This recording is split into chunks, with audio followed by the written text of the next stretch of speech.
How's it going, everybody? Welcome to a Victory Tuesday here on the GG Sports Podcast. Your Minnesota Vikings beat the Tennessee Titans on Sunday 23-13, moved to 8-2 on the season. Thank you guys so much for adjusting your schedules to join us here on this beautiful Tuesday.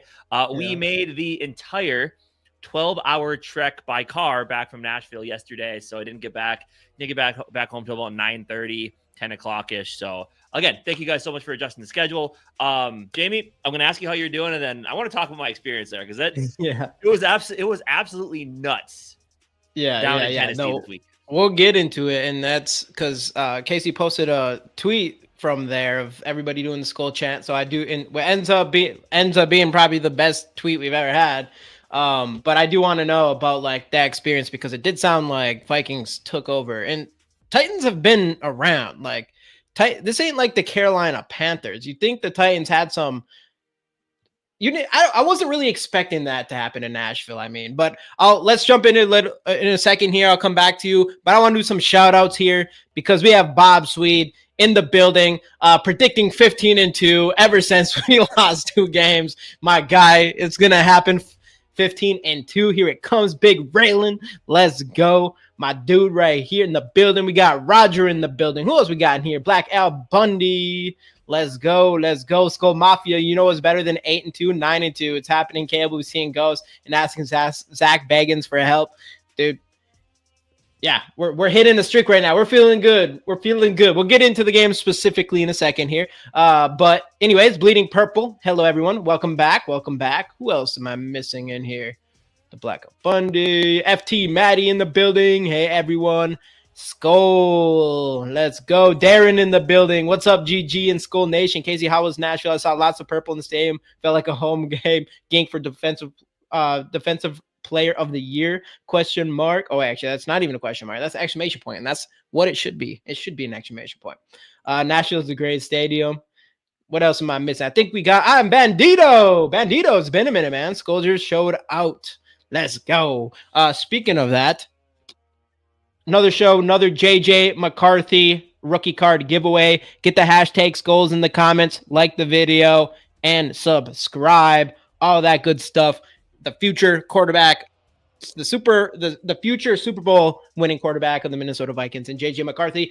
Anyways, back to Casey and Nashville and all the blonde females that hoard Nashville.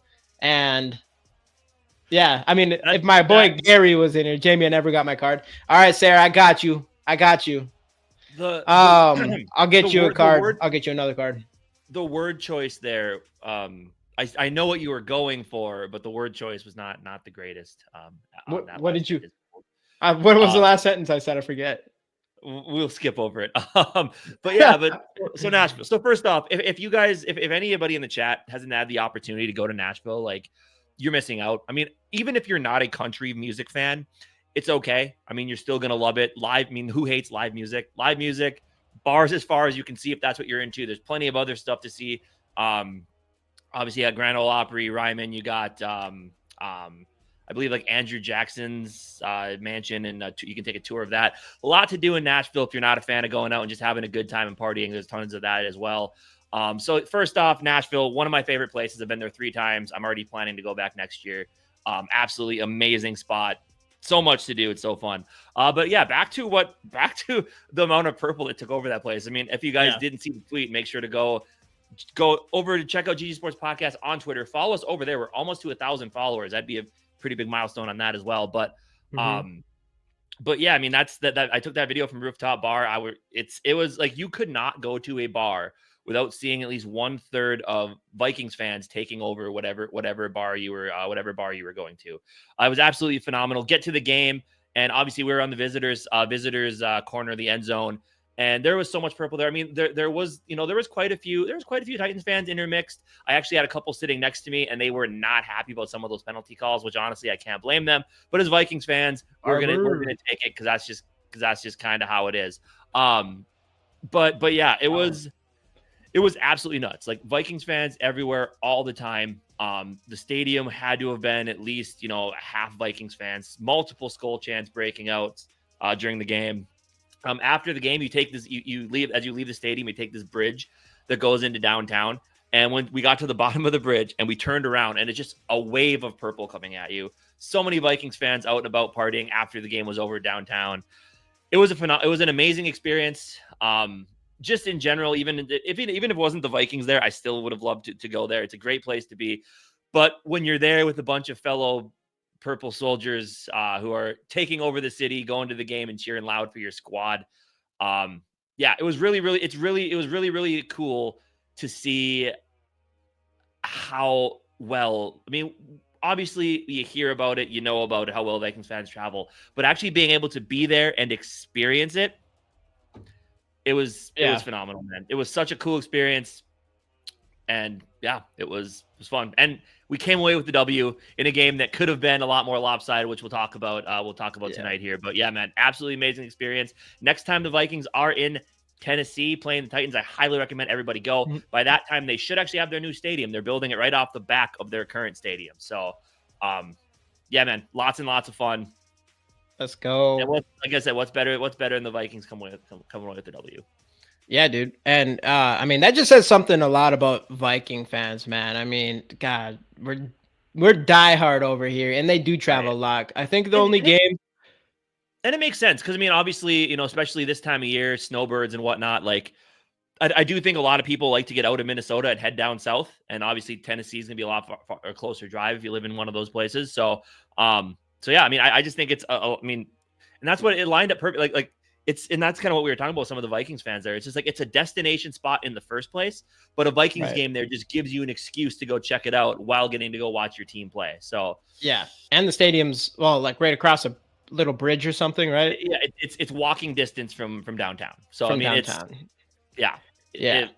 Phenomenal. No, it is nice. It's in a good location. Spot. Not a very good football team, but phenomenal location nonetheless. Well, that's what I think. The only games I've been to that wasn't in Minnesota, I think, was the Jets game, and I've been to Charlotte for a Panthers game. And both those games, or not, well, the Jets game was in England, but the Panthers game, mostly Viking fans. The England game, like, they pick a team to be a home team or whatever, but at the same time, like, they don't force which teams are going to go there. And it feels like you almost have to just pick the Vikings to be home because they just know it's going to be mostly Viking fans regardless. That's why it's like, if there's an England game, you're kind of hoping that it's someone else's team because then you just know that you're going to have way more fans than them anyways. But no, dude, it is crazy how well everybody's travels. And I know I was so close to going to that Nashville game too. It's only like a 4-hour drive away, but I was like, I've already spent so much money going to these games. But no, dude, I'm glad you had fun. Super cool experience. The game, switching back to the game was mostly good. Definitely mostly good. Of course, again, you just feel like you didn't have a perfect game. I would say specifically, you know, if you didn't have the fumble right away in the game, and then plus the 98-yard touchdown, you take those two away, then you're feeling really good about that game probably. But what's your thoughts on that game as a whole, even watching it there and what you saw? Yeah, me and my dad were talking the whole game. Like, it was kind of sloppy. There wasn't a lot of rhythm. Like, at the end of the game, it's like they won, which was great.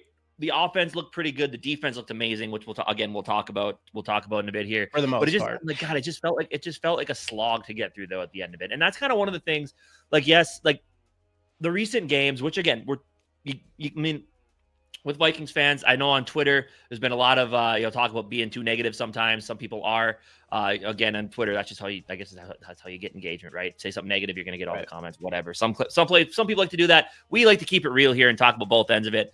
It's just the last 4 or so wins, like early on in the season, the Giants win, the 49ers win, the Texans win, and then the first half of the Packers game. Like, those were games I'm so excited. I want to go back and rewatch the highlights just to relive the excitement. These last couple of games haven't been like that. Like the Jacksonville game, I didn't watch the NFL. Like, when the NFL posts the highlights, I didn't watch them. This last game, the only reason I did is just to see if I missed some things that I couldn't see when I was at the stadium itself. Because obviously when you're sitting up there, you don't have the best view of everything all the time.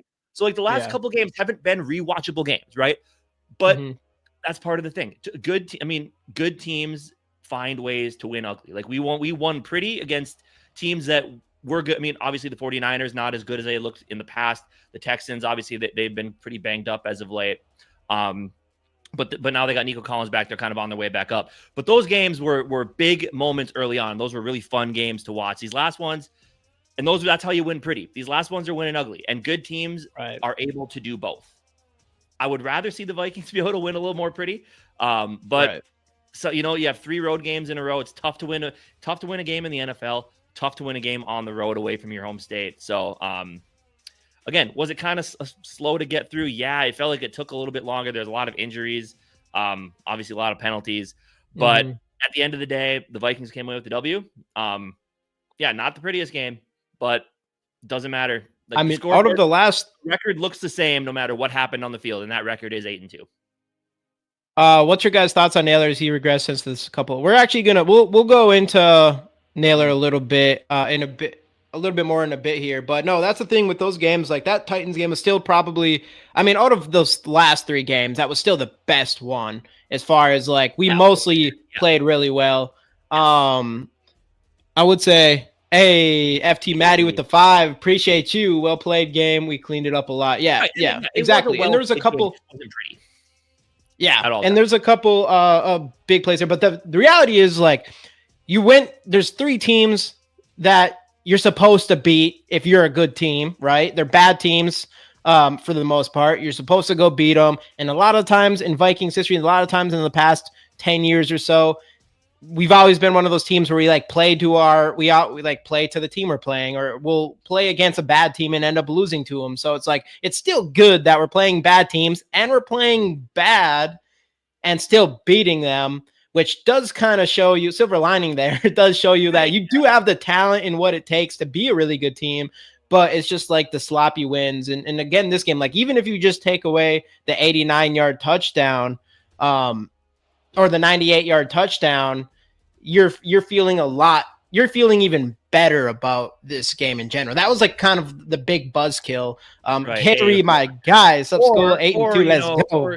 Or connect on a 46-yard touchdown, and it makes it look better on your end. But it is what it is. Exactly. So that's another one too. So yeah, I guess that would be it. Yeah. So there's a few things there that we got to clean up. Obviously, we know, but Skol Baby Vikes back. It does feel like the chat is feeling a little bit better off of that win. So you just know that it wasn't as ugly as those first 2. There's a lot of good things. I do think a lot of it's because of a guy that everybody was ready to curb.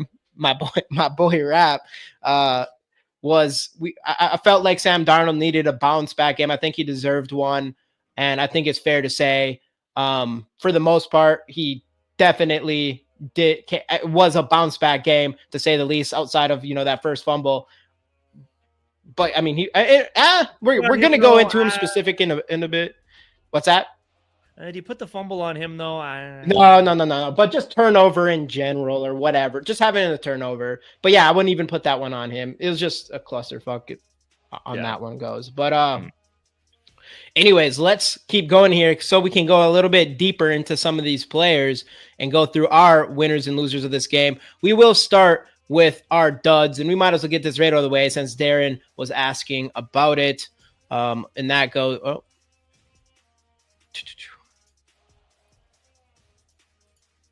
Here, I have to take this off. Boom. Boom. Boom. Our first dud from this game, Jalen Naylor. Obviously, we're just beating around the bush on it. Drops that easily catchable ball. That would have been another touchdown, and you are feeling a lot better. Yeah, what a throw. What a dime. You catch those. You're wide receiver 3. We had high expectations.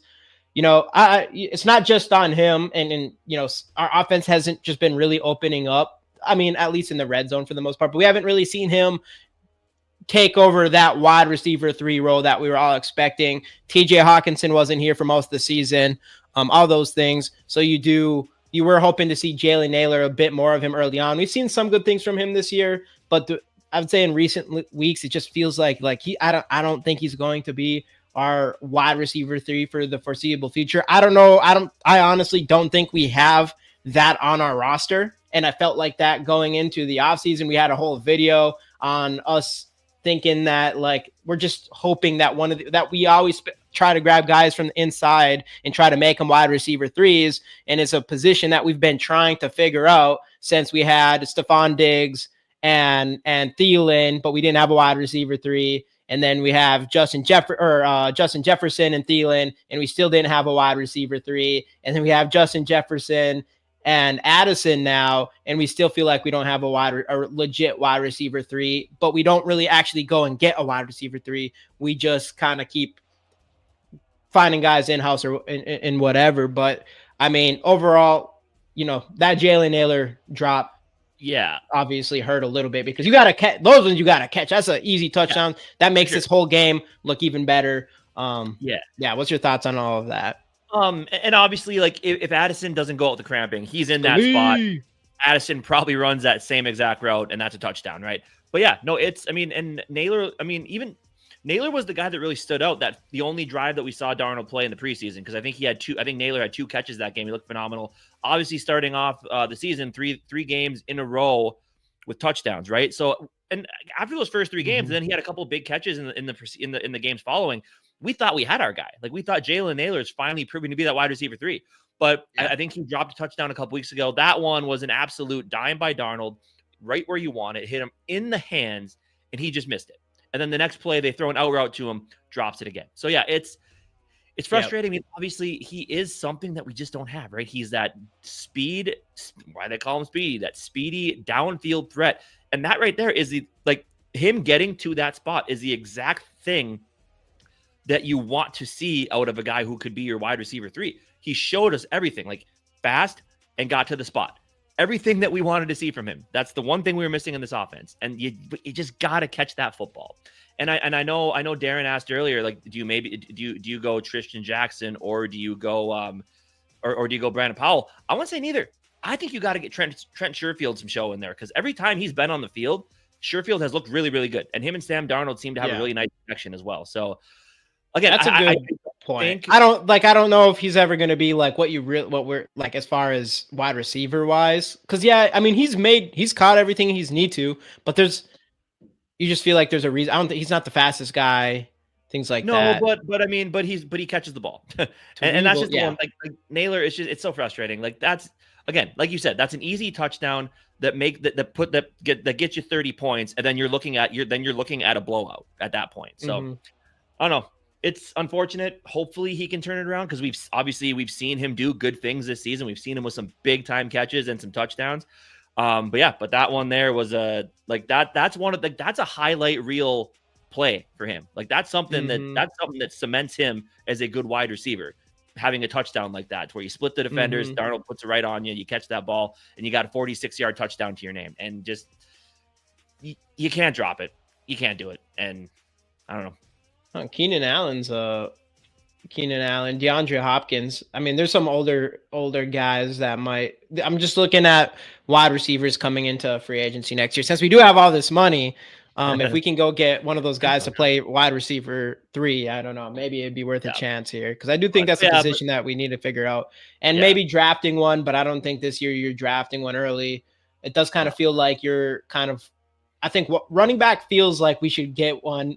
But I don't know how early, not like first round. If the boss or the Idaho or Boise kids there, then I'd be like, oh, even though I know that's not our main priority right now.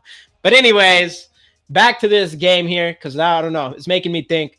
But hey, Norris in the building, my dude, let's go. T-Bass in here. Nailor's nickname is Hoof Hands. Yeah, that one hurt. That one hurt a little bit, and it did. I'm surprised that they're not. Well, he will probably call for a fair catch. That's the one thing about Powell too, is like even when he doesn't, that catch he had is pretty amazing. Yeah, that's one thing. I'm surprised that they're not. I'm surprised that they're not trying to use him more as wide receiver 4 though, or wide receiver 3 compared to Jalen Nailor. But nobody's on this roster has stepped up. TJ Hawkinson was. Yeah, true. He's got the size you want. But TJ Hawkinson was hurt for most of the season. If there was someone there, they would have probably stepped up somewhere. Yeah. Anyways, let's keep on going. We'll just keep going with the dozen. We'll get into some good stuff here. I was talking about the running backs, and unfortunately, we got to go Aaron Jones here. We're not going to see him here a lot. I really like what he does bring to this offense, even though our run game has just not really got going lately. But we got to do what we got to do. And Aaron Jones had 15 attempts for 39 yards at 2.6 average per carry.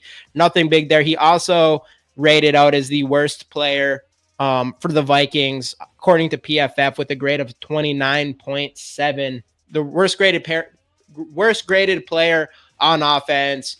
So, yeah, he definitely had himself a dud.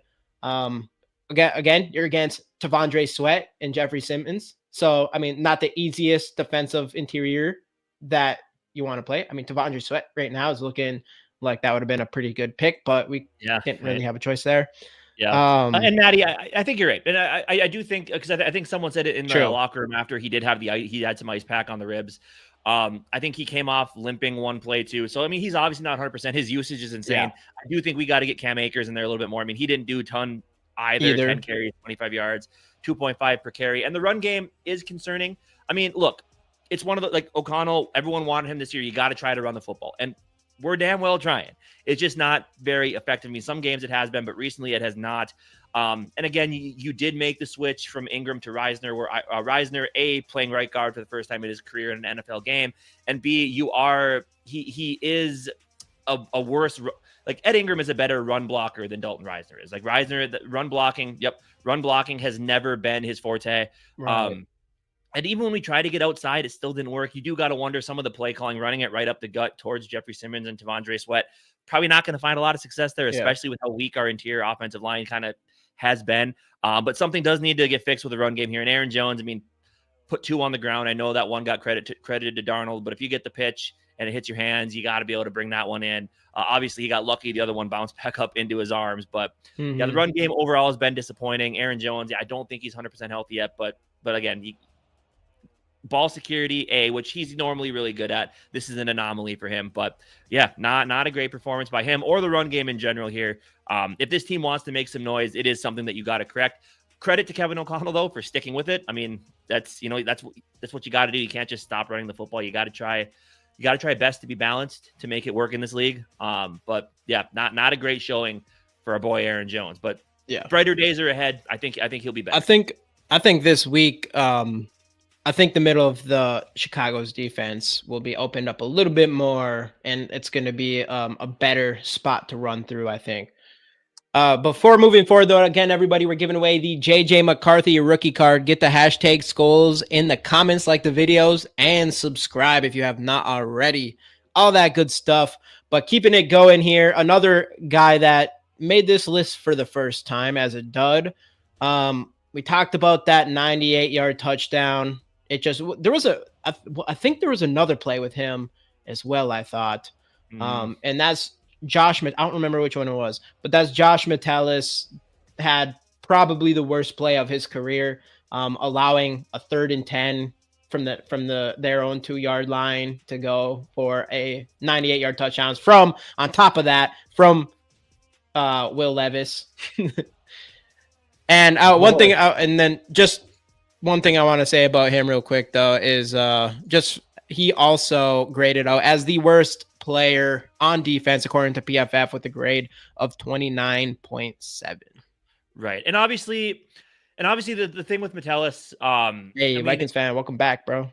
He's not necessarily a true safety. I mean, he's one of those guys that when Flores got here, kind of tried to implement him as more of that safety / kind of a guy you bring in linebacker and some other defensive packages that you have. And Josh Metellus, up to, like, when he took over that role last year, he shined last year.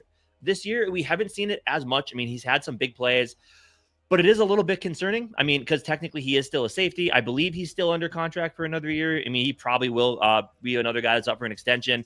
But kind of looking towards the future here, I mean, Harrison Smith probably thinking he's going to be gone. We haven't seen a ton of Theo Jackson, and obviously you're not going to be able to draft Coy Parrish for another few years. So, I mean, you got a few years to try to figure something out at safety. And I don't think he's going to, and that's the thing. He hasn't been asked to play that true safety role. And I do think Harris, like I said, it sounded like, again, didn't really necessarily see it, but it sounded like him and Harrison Smith both kind of tried to cheat up to the line, and they just lost Westbrook Akine behind him. And then obviously we saw the rest of the play there. But I mean, yeah, I mean, Bynum isn't under contract either. So this team might have a lot of questions at safety. I mean, again, I think Bynum will get an extension, but I don't know, man. It's a little bit concerning. Metellus, obviously hasn't flashed as much as he did last year, but again, not a guy that we expect to see in that type of situation all the time. Again, because he's Mm-hmm. he's one of those bigger guys who just kind of likes to play down near the line of scrimmage. But yeah, not pretty. Without that play, this game looks a whole lot different to him. And you had him third and 9 from their own 2-yard line. You're going to get the ball back probably at midfield after the punt. So yeah, bad spot to have your worst play of the season for sure. Yeah, dude, 100%. But we know he'll bounce back. That was just obviously, you never want that to happen. That barely ever happens in the NFL. So, but either way, we still ended up winning. And I mean, it was unfortunate that after that, then all of a sudden, I think the next drive too, they were just beating us deep again. Luckily, eventually, we kind of took care of it. But that flag, they had another touchdown to Ridley, the flag called back. So the flag called back, and then I think it was that same drive. I think even to get there, they had a couple big plays there as well. So keeping it going though to some good stuff here, and that is Sam Darnold. Like we mentioned, everybody was kind of writing him off after kind of just one really bad game. I'll call it what it is. You could say the other games were definitely up and down. He's kind of been up and down of recent with that really bad game. I did feel like, and we talked about it all last week, that we felt like he deserved I felt like that was a real game where it's like, all right, now you got to bounce back from this, because that was like a pure 4-quarter not good game with 3 interceptions, with 2 of them in the red zone. And I think he did that honestly with flying colors. He should have had 3 touchdowns, including the running touchdown. He should have had 4 to Naylor with 0 interceptions. We're already talking about how that fumble it shouldn't have been on him. But even besides that, the biggest thing that I loved from him was his escapability. He was looking like Lamar Jackson in the pocket. The one that he did the little 360 turn to the right side behind, it was probably behind Brian O'Neill or whoever it was. Maybe it was behind Reisner. That was insane for him. And he had like 4 or 5 times where it looked like he was going to get sacked, and he was able to escape and extend the play with his legs, which is exactly what we were hoping to get into pretty much anybody that we brought in that wasn't named Kirk Cousins. And we have seen that throughout the season, but if there was like one game where he escaped the pocket better than any other game, it was definitely this one. Opened things up, was going to Jordan Addison a lot more that we've all been asking for. We've been saying free 3 pretty much every week for like half the season here, and he was definitely trying to go to him in this game. We didn't see a lot of TJ Hawkinson in this game, and people are saying like his what's it called? His play, like his percentage, I can't think of the word, but percentage of plays. Yeah, snap count. Thank you. His snap count is at like 49%. So they're just ramping him up too. So we're just not seeing him as much from that standpoint either. Yeah. What's your thoughts on Sam Darnold? I think this was Sam Darnold's best game as a Viking. I really do. And part of that is what happened a couple weeks prior, right? Like rough game against the Colts, obviously still had some touchdowns, still had some big plays in there. And then obviously last week was the absolute like disaster game from Sam Darnold. But going up on the road against a Tennessee defense that from a yardage standpoint in the passing game was the top defense in football. And honestly, one of the top defenses overall in football. And you have one of the best fronts with Jeffrey Simmons, who did wreak some havoc, and Tavondre Sweat. And their safety, and I believe their safeties were graded out pretty solidly, right? Going into the game. Like top 7 in coverage or something. Right. And the big thing is, even with all of that, you have a new starting right guard as well. Sam Darnold, like you said, the escapability is awesome. He was poised in the pocket, and he was doing exactly what we wanted him to do. You don't need the big play every time. Be the point guard of the offense. Distribute the ball. Multiple checkdowns, multiple called short throws by Kevin O'Connell. And one of the big reasons why I think this was Darnold's best game of the year is because we saw him put last week behind him and not let it affect what he did this week, which I know Kevin O'Connell has a big thing. He said, don't let bad plays mount. Kevin O'Connell and Sam Darnold did not let bad weeks mount on this one. O'Connell gave Darnold all the credit for just bouncing back in this game. So I love what I saw from Darnold. I think he's back on the right track, and we knew eventually he would come back to this. And just the fact that last week it didn't become another type of game like we had last week, that was the big worry. It's like Jacksonville's defense wasn't very good, and now you're going up against a really good pass defense in Tennessee. this was the game that was going to tell us a lot about the mental makeup of Sam Darnold. And to me, it answered every question I had. And I think we're going to be just fine with Darnold going forward here. Yeah, this is the exact game we want to see him play. Like you said, used Addison, used Powell, used his other receivers, used Josh Oliver, who hopefully sounds like that ankle injury isn't too severe, which is great. But yeah, man, this was Sam Darnold's best game as a Viking by far. Could have been even better, like you said. Could have been 3 passing touchdowns and a rushing touchdown, and you're looking at probably 290 some yards. Yeah, very impressed with what I saw from Darnold yesterday. Just the poise, all of it, making the right decisions. I mean, yeah, they credit him with the fumble. Kind of, it is what it is. But yeah, very, very happy with what I saw from Darnold yesterday. I know. Hopefully, Brian Flores doesn't leave for. Oh, definitely a head coaching job for a college team. But yeah, I know that wasn't good news last week. Him saying like, oh yeah, I mean, I don't blame him. Of course he's going to be looking for a head coaching job. But anyways, just the last thought on Sam Darnold. I think, and I was going to say this for our gauntlet thing, but it's just having your worst game of the season by far, and then coming back to have your best game of the season. That means something. Like you were talking about, a lot of the times those things, like once you have a bad game, like it keeps you keep continuing to have bad game after bad game. And that was the biggest thing for Sam Darnold. And we talked about it earlier in the year and again, one thing, still, it is Sam Darnold. I'm not just convinced all of a sudden he's going to be bringing us to a Super Bowl or anything like that. But it is really important for this 26-year-old quarterback who is still young to bounce back the way he did after having the worst game of the season for him. So definitely kudos to Sam Darnold. And, hey, I'm glad he came back, because I feel like people were a little early on. If he would have had a really bad game this game, then I'd be like, all right, yeah.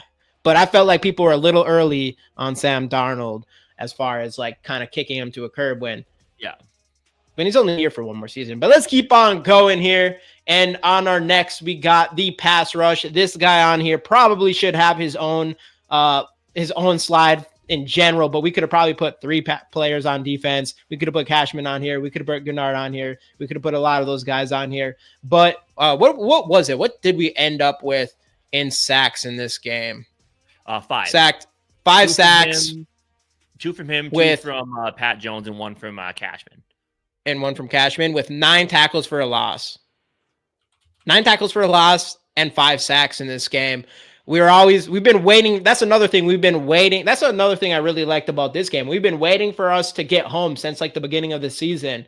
The pass rush is there, but we just can't get home. This last game, we were able to get home. And I think this one's the appetizer. I think next week against the Chicago Bears, that's going to be the main course, man, as far as our sacks go here. And it was good to see our players get there. It's incredible to see, like, whatever. I don't know if it's Kwesi or if it's Brian Flores or or if it's just a combination of both of them. But you can say a lot of things about Kwesi, but he absolutely nailed his 3 free agency pickups in these 3 players at the beginning of free agency. And in Van Ginkel, in Cashman, in Gennard, all studs, and are playing all 3 of them are probably playing their best football of their entire careers right now for Brian Flores and this Vikings defense. So, I mean, kudos for him on that, but that was huge in this game. And ultimately, we came in here knowing that getting to 11 is going to be an important key to victory, specifically on defense. And that's exactly what happened over and over again. Yeah. Yeah, absolutely. Van Ginkel is proving to be the best. I mean, look, I love what Jonathan Gennard has done.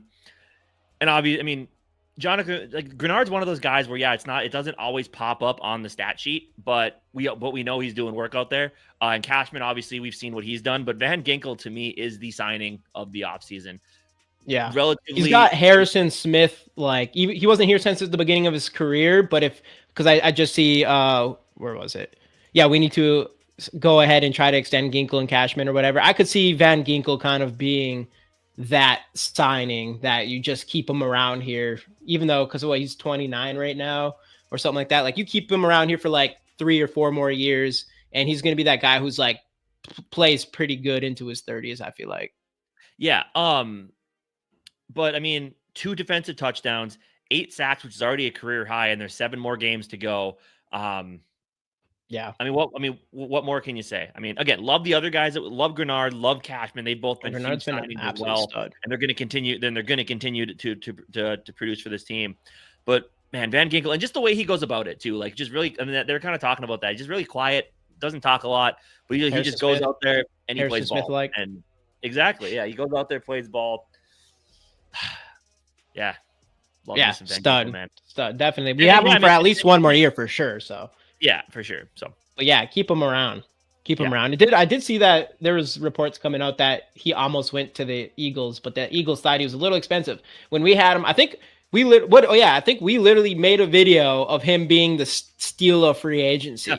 And that's like you're paying, especially with how what his stat. He's going to be that guy. That's why we're going to get this defensive player of the year thing actually pretty quick here on the Skol Gauntlet. But that's the thing about him is he just has that thing where you he deserves it. He deserves to be in consideration, but you just know he's going to be overlooked a big time. For whatever reason that is it maybe it's just because he is so quiet and things like that. I don't know. But you just have this feeling that he'll be overlooked, even though his stats say this is ridiculous. Yeah. So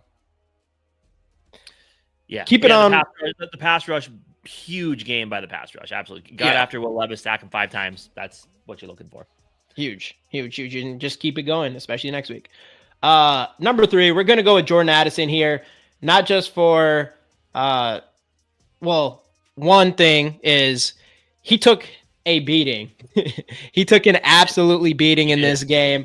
One of them was a bit, even though people are saying that you probably shouldn't call it, huge, what's it called? Huge penalty that wasn't called and pushed us, ends up scoring a touchdown, whatever, was huge there, but ended up having the only thing with him. I mean, he had 8 targets. He wasn't able to catch them all. That one would have been crazy if he would have been able to get that his other foot down. But still 61 yards, ends up having that touchdown as well. So it's just nice to see Jordan Addison in here and knowing a guy that Jordan Addison is always catching the ball. Even every time he's going to catch the ball. So it's nice to just have that after, especially seeing that Naylor thing. Yeah. What up, Swerve? Welcome in. The touchdown was awesome. Darnold, Darnold with good pocket presence, stepped up, was able to get the ball out just before getting hit by the defender, and Addison shows off the wheels, taking it 47 yards to the house. Unfortunately went out with the cramps because honestly, if Addison doesn't go out with the cramps, he adds another 40-plus yard touchdown because he's in Naylor's spot and he gets to the same spot and catches that football. So he adds another. I think he adds another touchdown there.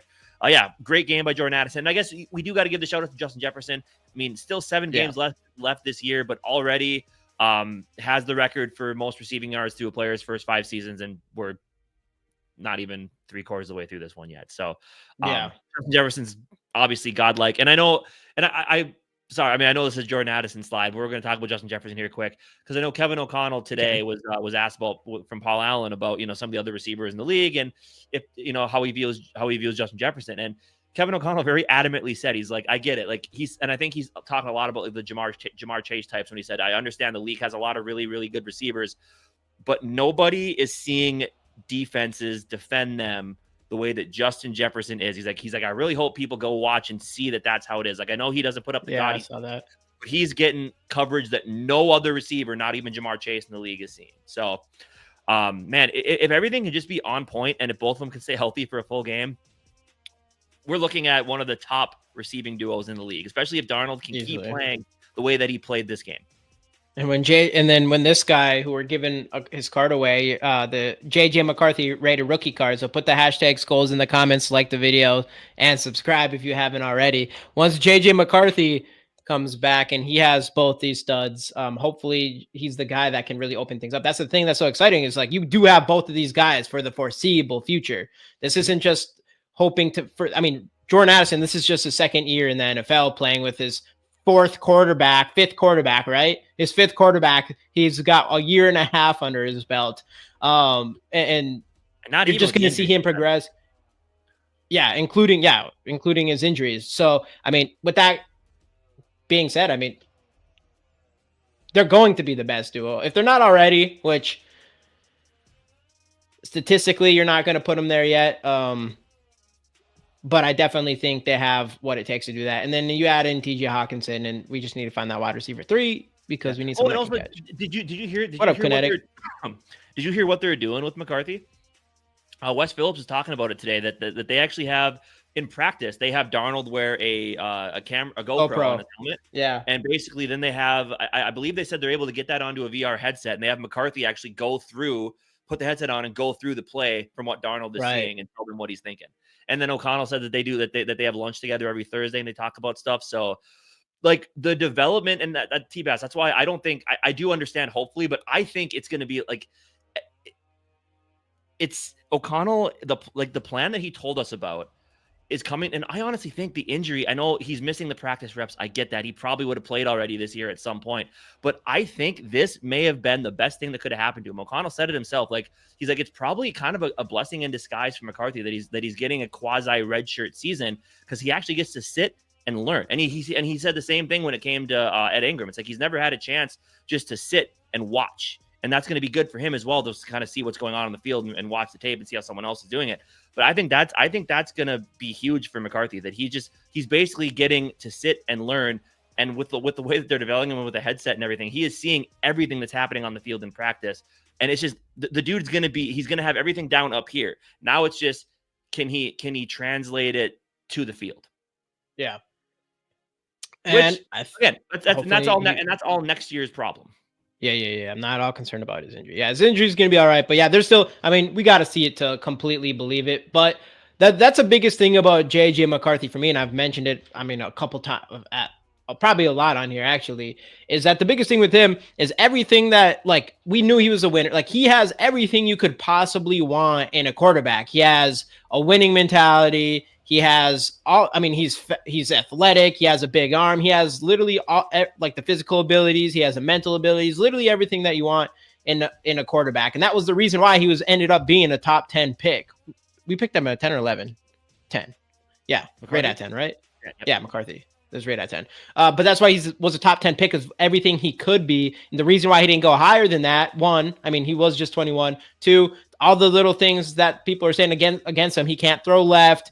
He doesn't have deep ball accuracy. He doesn't have all those type of things. Can he open up an offense? Those are the big question marks for him. And not pretty much most of those. It was just training camp. It was just preseason, but pretty much all of those were answered, or at least definitely feel more comfortable about. There was no things like, oh yeah, JJ McCarthy's long throw or his long throw accuracy isn't good. Like we saw in the preseason, throwing to his left on a perfect dime. So everything that's why you should be excited about JJ McCarthy, because everything negative that was said about him, he did in his little bit of time in that one game. He kind of showed that, hey, I actually can do those things. So that's why I'm excited about him. But until he's on the field again and kind of shows it to us, you can't be 100% there.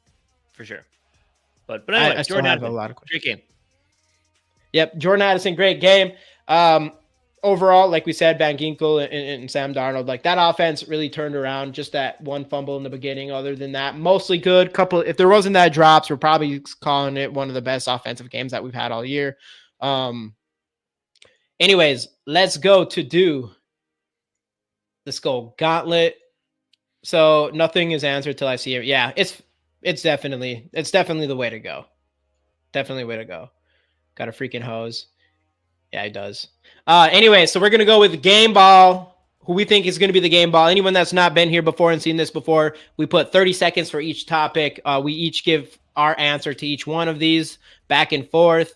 And yeah, we got Game Ball, biggest loser, starting right guard, ? Sam Darnold report, Andrew Van Ginkel, defensive player of the year, and the topic that everybody's been talking about, because Aaron Rodgers has came out today, or not him came out, everyone's saying from internally from the Jets that Aaron Rodgers isn't going to be there. So all the Viking fans are saying Aaron Rodgers is going to become a Viking the same way Brett Favre did.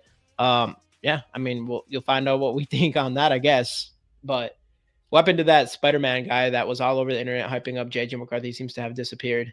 Didn't he actually hype? Wasn't he in here earlier? Are you talking about Mav? Mav was in here earlier. I'm not sure if he hyped up McCarthy, but he didn't. But he was in here. Yeah. All right, let's do it. Oh, again, everyone, one last time before we do this, though. JJ McCarthy rookie card. Get the hashtag Skols in the comments, like the video, and subscribe. All that good stuff. Let me know when you are ready to jump into this. All right, let's roll. 3, 2, 1. Boom. My game ball, yeah, goes to Sam Darnold. I mean, and obviously we'll get into it a little bit later on. But like I said, after what happened last week, this easily could have been a game going against a solid defense where he could have crumbled, right? And he could have been sacked multiple times. He could have thrown multiple interceptions. He could have tried to force the ball downfield. He did none of that. He took what the defense gave him.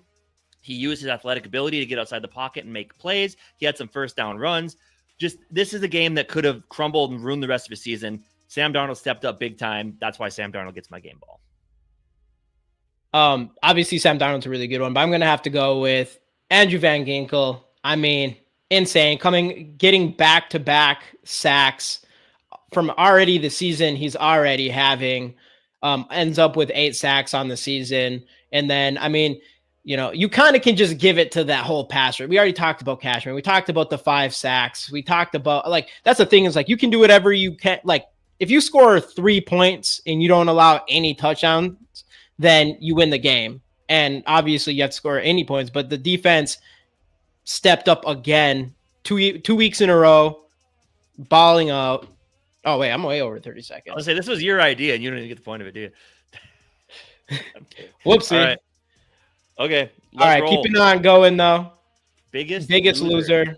3, 2, 1, go. I mean, how can you give it to nobody? How can you give it to anybody else but Jalen Naylor? Again, I mean, 2 drops in a row, one of them being what would have been a touchdown to get you 30 points. And that would have, I mean, that would look just really good on the stat sheet to make you feel better about this game. But yeah, I mean, I don't know how you can't give it to Jalen Naylor. I mean, again, he shined earlier in the season with 3 straight touchdowns with Addison missing time. It's just it's such a huge drop. And it would have been different if it was like, if he was covered, hit him right in the hands. Like you got to bring that one in, and he didn't. And it's unfortunate. Yeah. I don't know. I mean, you got Metellus here. I can't give it to him. I mean, you allowed that huge touchdown, but I don't know. I'm not going to give it to him. I'm not going to give it to Aaron Jones. You just got to catch that. That's a huge play there, right in your hands. You're a wide receiver in the NFL. That's one of the easiest catches you're going to get, and not getting that right there. And you're supposed to be the wide receiver 3, and I know there's a lot of hype behind him, but it just isn't really working out. And mostly that one spot was kind of determining that for me. For sure. Tuivo, my God. McCarthy reminds me of the Raiders' first pick. God, chill, bro. Chill. Keeping it going here, though. We got starting right guard ? What is your thoughts? I mean, Reisner came in and did okay. I mean, again, first time starting at right guard, first game he's played since last year. Didn't expect too much. I guess I got to see it go a little bit farther, but it does sound like this is a long-term thing, not a short-term thing. I know Darren Wolfson said earlier he thinks that the Vikings have a different starting right guard going into next year. I don't know. I do think that going into next year, I think they're going to give, like O'Connell said, wants him to sit and watch. I think they're going to give Ingram every chance to start next year, but not anymore this year. It's Reisner's job. Yeah, I mean, I agree. He played 1 game. Obviously, I know as far as running goes, but Ed Ingram's a solid run blocker, but he's not some sort of crazy run blocking that's going to change the game. And the reality is you're a passing offense. Kevin O'Connell's a passing head coach. Sam Darnold definitely is someone that's going to use his arm a lot and want to go deep. So you need a guy that can give him time, and Reisner is that better option right now. And we already know what we got in Ed Ingram, and we've seen some solid play from Reisner last year. So for sure. All right. The Sam Darnold report. We've talked about him a lot already, but let's give one last good one on this game. 3, 2, 1. Yeah, I mean, I think his season's back on track. I mean, he's back. I mean, again, like we thought, after the first 5 weeks, like, oh, he's going to make a ton of money next year wherever he ends up going. He could be in line for MVP. I don't think he's in that conversation anymore, but he's definitely got a season back on track. And again, we know it's the Titans who aren't a good team, but the Titans have a really good pass defense. So seeing him step up after last week, the way it is now, his season's back on track. And I think he's going to continue to play really, really good ball the rest of this season. Yeah, and like I said before, I mean, with all the haters and stuff on him, I said it was a week too early. I wanted to see what would Sam Darnold and his progression as a quarterback, being a young 26-year-old quarterback that was the 3rd overall pick at some point in the past here. But seeing him have his worst game of his career, have 3 interceptions, and then bounce back and end up having 3 overall touchdowns. I mean, that's huge to see. And you know, we'll see what happens going forward here. But all right, keeping it going with how we feeling about the Andrew Van Ginkel Defensive Player of the Year? 3, 2, 1. Yeah, it's kind of crazy. So looking at on FanDuel Sportsbook, he is plus 20,000 right now to win defensive player of the year. That is tied with Odafe Owe and Jalen Carter, behind the likes of some names that, they're good names, but I don't even Byron Murphy has better odds to win defensive player of the year than Andrew Van Ginkel does. I believe I'm seeing here. It's pretty insane. He needs to get more respect put on his name. Actually, correction, he is not. Sorry, I'm reading this list wrong. He's not. Byron Murphy does not have better odds, but Van Ginkel is still pretty dang low on the list there. Yeah, dude, 100%. Like he needs to be considered for Defensive Player of the Year. I mean, eight sacks, 2 pick sixes. I mean, like he has like 10 tackles for the loss, something like that. But the big thing for him is he's the 3rd player in NFL history to have those stats in a single season. In NFL history to have those stats in a single season. And there's still like 6 games left of this season, or 5 or 6 games left of this season. And he's already has 8 sacks and 2 pick sixes. So I do think he should definitely be definitely considered. Yeah. Sorry, I royally screwed that one up. That's my bad. You're good. When you're live, sometimes things happen. What do you do? Yeah, keep on going. Aaron Rodgers in 2025. 3, 2, 1. Boom. I mean, obviously, I know the similarities, right? From Packers to Jets to Vikings, follow the Brett Favre path. But no, I don't think Aaron Rodgers ends up coming here. I honestly don't know if Aaron Rodgers plays football again next year. He does just seem uninterested. I'm looking at another New York quarterback, though. I'm looking Daniel Jones. I mean, you could probably get a Russell Wilson type deal where they trade him here for they pay most of his contract just to get him off their team. We get him for $1 million just in case McCarthy isn't ready. We've already seen what O'Connell can do with the veteran quarterback who's kind of lost his way. I think he could do something with Daniel Jones. Hopefully, it doesn't come to that though, but we'll see. Daniel Jones, no. I do not want Daniel Jones. I say no to Aaron Rodgers too. I think JJ McCarthy, give him his shot. He was already in this last offseason. They were saying that he had a better chance at starting this season than people thought against Sam Darnold in this 1 year. So I just think he's going to be even better this next offseason after having a 1 year of learning the systems and everything in the NFL. Right. But I mean, but I guess going back to the Daniel Jones thing, like we have no other quarterbacks under contract next year. Again, this is worst case scenario. This is if McCarthy isn't ready to go week 1. At least you have a guy that O'Connell could turn the career around of, and maybe he could be a potential trade piece. I know he's not very good, but at the very worst, he would be your backup quarterback. And what's better than a backup quarterback who has starting NFL experience and who has shown good things at some points in his career? Like, I'm not saying you're bringing him in to compete for the starting job. If McCarthy's healthy, you tag him the starter early and let him run with it. I'm just saying it wouldn't be the worst. It wouldn't be the. I mean, if you had Daniel, if it's like straight up, Daniel Jones was just your back. He was the Nick Mullins. If he was like literally the Nick Mullins, then yes. But I don't like the idea of you're bringing a guy in here, which he knows he's here because there's a chance he could start. No, but it's not up to him at this point. You're dealing with. No, I know that, but if he did come here, that's what that would mean. If he was here, it wouldn't be just to be JJ, a rookie quarterback. No, he would be here. He would be here in case there's an injury. In case, well, from their side, it doesn't happen. If something goes wrong with the knee and he's not ready week 1, at least you have a guy with experience who could be in the running to start your team for the first couple weeks till JJ's ready to go. Yeah. Like it wouldn't be for competition purposes. You would bring him here for $2 million to be your backup quarterback at the best case. If he would. Yeah, if he would do that, we'll see. I don't know. Jamie, it's a trade. It wouldn't matter. He's not a free agent. It's a trade. He wouldn't have a say. Oh, for the $2 million. So trading for Daniel Jones because his contract's already paid for. They just want him off their team, so they're just willing to do anything they can just so he's not there. Just like the Broncos did with Russell Wilson. It's tough. Daniel is just to get him off of the team. It's just Daniel Jones, you know. What did it's just It Sam probably wouldn't be a bad idea. It probably wouldn't be a bad idea. I just think it wouldn't be. Yeah. Anyways, keeping on rolling here. Again, everybody, JJ McCarthy, rookie card, hashtag Skols in the comments. Just looking a little bit forward to this game real quick. We're going to give this card away in a moment here, but let's see. Switch back to our other view here. This one.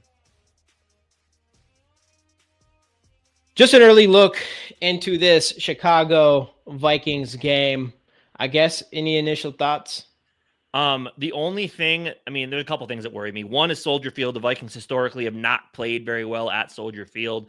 The other thing is, I mean, Caleb Williams, yes, he has struggled as of late. He played pretty well against the Packers.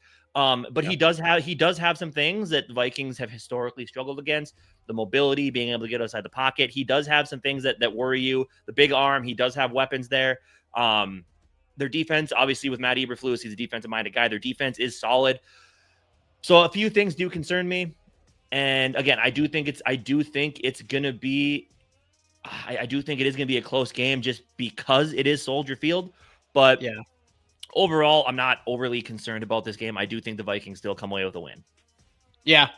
I mean, I do too. And the one thing that's interesting is when it comes to Caleb Williams, I mean, I haven't watched a ton of him so far this season. And like, I haven't really went back and watched his highlights or nothing like that. But even just watching from his college highlights is you don't really see, he's not like the guy who's like running from in the middle of the pocket. Like he's not stepping up in the pocket and running much as he is running outside of the pocket, right? And if there's one thing I feel like we've been good at, like if there's a quarterback that we've been worrying about, it's when there's no pressure coming from the middle. It's all coming from the edges. And then the quarterback ends up just running just straight through.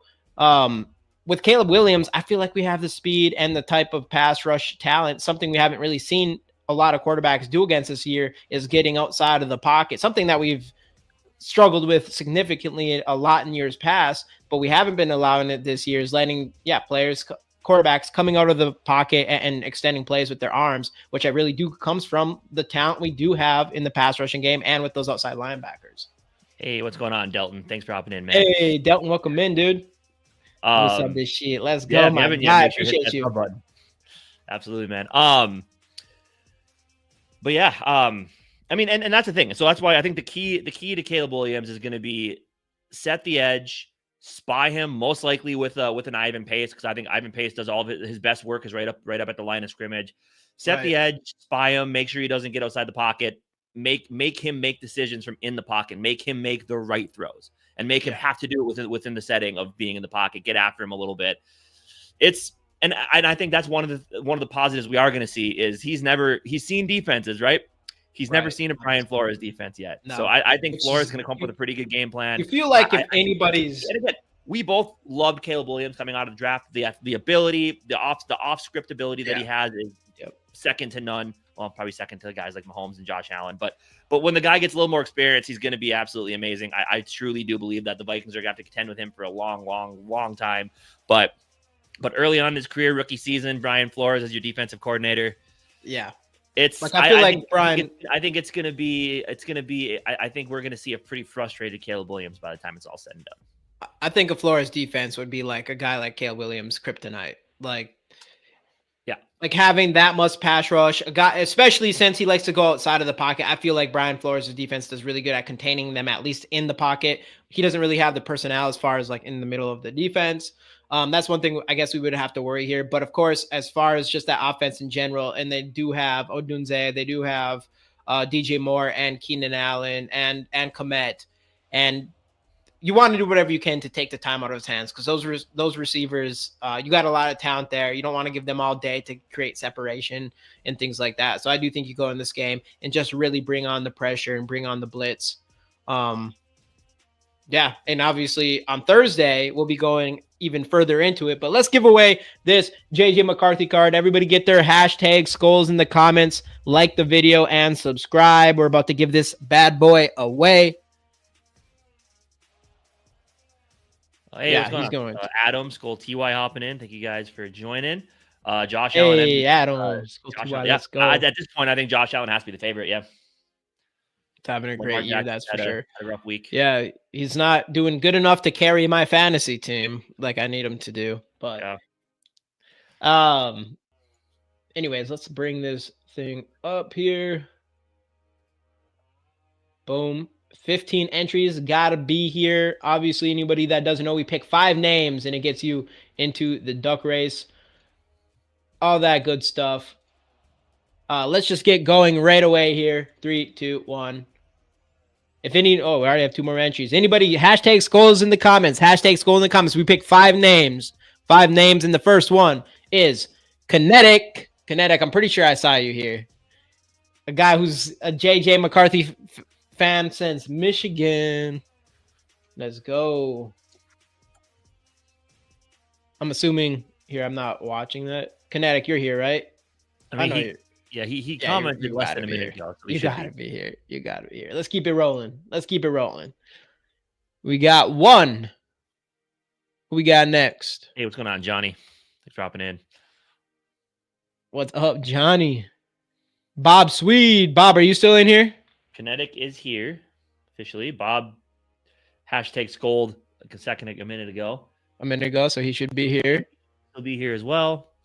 I'm going to keep going. Bob, let us know. Yep, he's here. Bleeding Purple, are you still here? Oh yeah, he was in 2 minutes ago, so he should still be here. Bleeding Purple, let us know. Bleeding Purple, I have your name down either way. What else we got? Hey, and we've got Norse. Norse, are you still here? Norse was here literally within the minute. Norse, you're in here. One more, unless somehow Norse decided to leave. And it is boom. Sarah, I haven't heard from Sarah for a while. Sarah, are you in here? Oh boy. She came in wanting a card. I'd rather win the Mega Millions. Yeah, me too. What's that up to now? Isn't it? It's like $500 million, isn't it? What? You'd rather win the Mega Millions than JJ McCarthy cards? Come on, T-Bet. Come on. Sarah. I don't think Sarah's here. It's been a while. We haven't seen Sarah since the beginning, right? Nope, I don't think so. All right, Sarah. 2, 1. All right. Roll. We're going. Boom. All right. One more spot. Gotta be here. That's the rule. That's the one rule. And it is Lee the Viking. I don't know when's the last time we seen you. It's been a minute. It has been a while. If I win the Mega Wins, I can just pay JJ to come to my house. Hell yeah. Facts. There's got to be a price on that.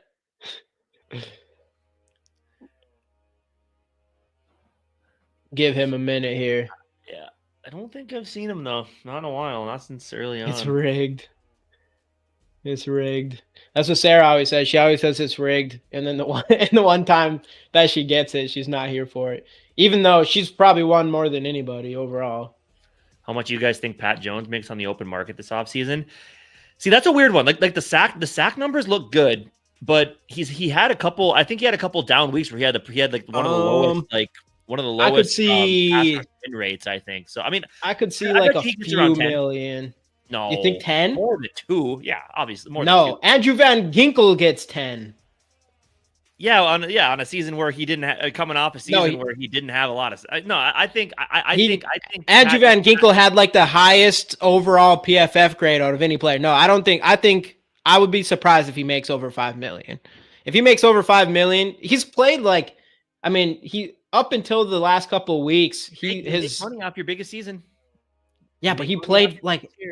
He got his snap count went like low as hell for like 5 weeks or something like that. He started off hot. If he continued to play, so far it was like he had those first few games and then he didn't have really a good game up until this last game.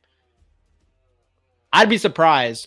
That's if I see more than 5 He's million. in the same boat. Wanham got 8.25. Pat Jones coming off a big season like this, 7. You still don't. You don't have them sacks. I still. All right, 8.25 from Wanham. But what? How many sacks did Wanham have last year?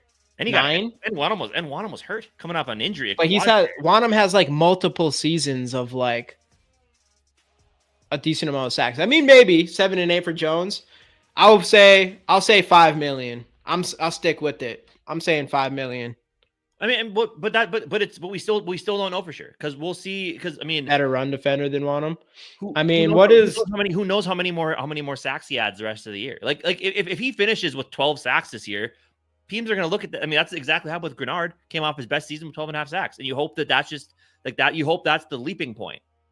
Yeah, but I don't know, man. I mean, up until this season, up until 4 games this season, 3 or 4 games this season, Patrick Jones might have got the vet minimum. You know what I'm saying? I don't know. I'm not even kidding. Let's remember this. Let's remember this. What we're saying. Okay, I'll say 5. Unless he just continues this the rest of the year the way he played this last game. If he does that, then that's a whole different story. But if it just goes at the same pace, you never know. I mean, if he comes out with like 10 sacks, hello, I'm here. There she is. Actually, we didn't even. I totally forgot. We didn't even do another one. So I guess it is Sarah. No, I'm gonna do one more name just because we got into this little thing here. So I'm gonna do one more name because I see some new hashtag Skols in here. All right, we got Sarah in here. We got one more name. Like honestly, like I know. Like Van Ginkel signed a 2-year deal. They should just extend him again now. Give him another couple. Spruce the deal up a little bit. Keep him here long term so he doesn't follow Flores when Flores gets a head coaching job eventually. Yeah, I know. I don't want him to leave ever. He's just going to be the next Harrison Smith. Yeah, actually, how much is DJ Wanham? DJ Wanham has 1 sack this year. He does have a 74.7 overall grade though. I know the Vikings. Yeah, I can't imagine Patrick Jones will stick around here. Wanham had 2 sacks in one game, or he had 3 sacks against the Bears a couple years back, and two of them were because Justin Fields just stood back there and let him get to him. Right. 7 sacks. That's pretty good. I mean, if he ends up with 10, but man, 7 or 8, I don't know. It's just I think my biggest concern with him in making money is just his snap count. For like 5 game stretch where there was games where he had like 12 snaps and things like that for stretches. So it's like if you're not on the field, I mean, I hope he gets paid. I hope we don't pay him $8 million. Like how about that? How much would anybody in this chat? How much would you pay Patrick Jones to stick around? I mean, a proven commodity. How much would you pay him? A guy that the coaching staff likes. That's the thing. I'd pay him $8 million, but I'd pay him $8 million a year. You pay him $8 million a year. But I do think there's a team that hears that and they're like, oh, we'll pay you 10 then. Come here. Like I think they would offer him somewhere in the 7 to $8 million per year range, and he'd probably get more. From someone else. I don't offer him $7 million. I easily offer him $7 million. Not me. I ain't that confident. That pass rusher. Come on, no, he's been so up and down. You haven't liked Pat Jones for years. Yeah, I have no problem with him. He just hasn't ever met expectation at all, other than this year. But how do you know this year? Yeah, but in the first 3 games, how many sacks did he have in the first? He had like 5 sacks in the first 3 games, and then how many did he had 2 this last game? So that means for the last 6 games, there's 6 game stretch where he didn't have a single snap or a single sack. Well, Grenard didn't have a couple didn't have sacks for the first few. I mean, but Grenard has tons of pressures. Yeah, but we're talking about. I don't know. I think he'd be worth it. I think he'd be worth his keep around if for $7 million, 6 and a 5. Like, all right, that's 6 and a 5, 6.5. Okay, I still say I'm gonna say $5 million. I'll stick with $5 million. For the Vikings, it doesn't make sense anyways because you just got so many players there, but. I mean, Andrew Van Ginkel, I mean, yes, we did get lucky with him, obviously, but just seeing $10 million for him and then you get $8 million for Pat Jones, that's significantly different right there. But this is based off what he's done so far. If he continues getting more sacks throughout the season and he just continues to do what he did in the last game, yeah, then I'll eat my words for sure. And I could see him go potentially 10 million. Didn't Davenport get 13 million? Edge rusher Susaki get big money. Yeah, but he's also a top. That one doesn't make any he's sense. Also a top pick, and when he was healthy, he was good. Davenport was, even for us. When he was healthy, he was good. Oh yeah. All right, keep going. Sorry, I'm distracted. My bad. You can't get me into like debates and stuff, because then I just get distracted. All right, let's keep on going here. One more name.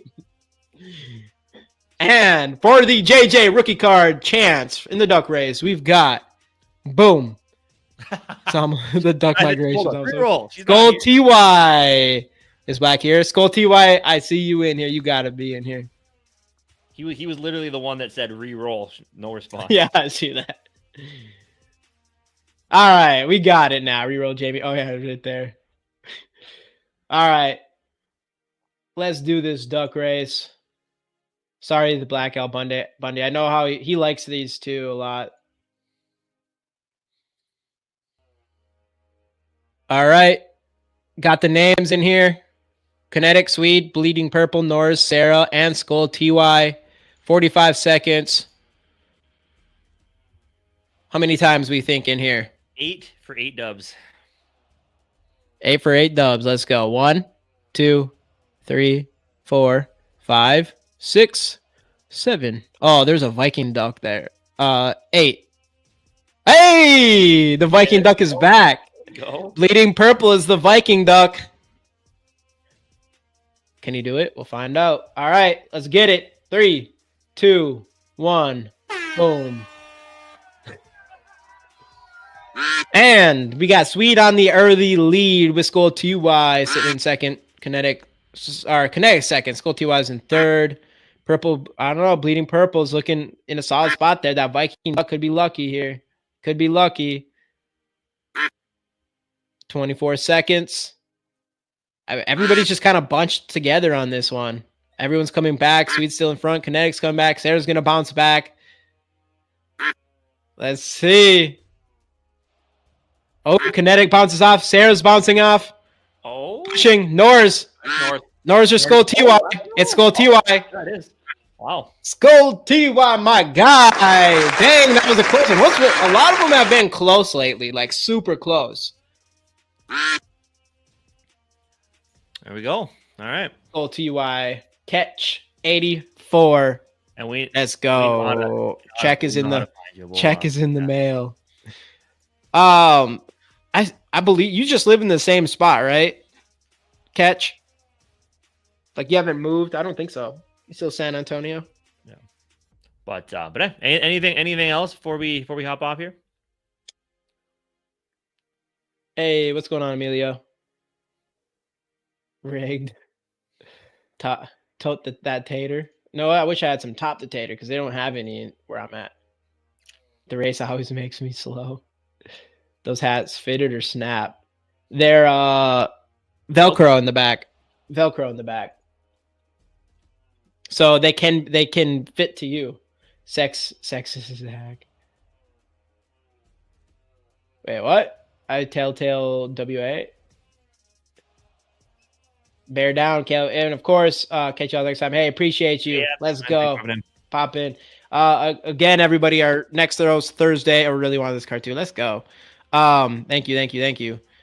So this Thursday in 2 days. It's always weird. It feels weird doing this on a Tuesday, but Thursday we'll be back to talk about the Bears game specifically. Obviously, I went and bought like a ton of JJ McCarthy cards, so we're going to be bringing them for a while. Hey, appreciate you. Yeah, absolutely. Big time. Anyways, I think that is it for this one. Yeah, absolutely. But thank you guys so much for hopping in. As I said earlier, great experience in Nashville. If you guys haven't been there, even if the Vikings aren't playing, do yourself a favor. Go to Nashville. You'll have a great time there. Absolutely. But yeah, as Jamie said, we will be back on Thursday. We'll have some in-depth thoughts on this game. A lot of the same tomorrow on Bleacher Report, but we will be on Bleacher Report 4:30 Central tomorrow afternoon. So make sure to catch us there too if you want to. Yep. Other than that, we will see you guys on Thursday. Go Vikes.